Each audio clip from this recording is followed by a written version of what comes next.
Pesawat tempur milik TNI Angkatan Udara mengalami kecelakaan dan jatuh di Kampar, Riau pada Senin 15 Juni 2020. Menurut Kepala Dinas Penerangan TNI AU, Marsma TNI Fajar Adrianto, kecelakaan pesawat itu terjadi di dekat runway 36 Landasan Udara Roesmin, Nurjadin, Pekanbaru. TNI AU mengonfirmasi bahwa pesawat yang jatuh merupakan pesawat tempur jenis BAE Hawk 209 dengan kapasitas kursi tunggal. Pada hari ini, Senin 15 Juni 2020, pukul 8:13 waktu Indonesia Barat, telah terjadi kecelakaan pesawat tempur jenis BAE Hawk 209 dengan nomor registrasi TT0209, ujar Fajar. Adapun pesawat itu dikendalikan oleh pilot Letu PNB Aprianto Ismail.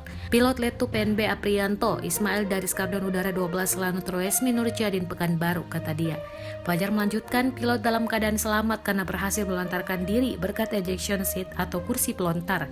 Saat ini berada di RSAU Soekirman, Lanut RSN Pekanbaru untuk pemeriksaan lebih lanjut, ucapnya. Penyebab kecelakaan dan informasi lainnya masih dalam proses investigasi oleh tim TNI AU.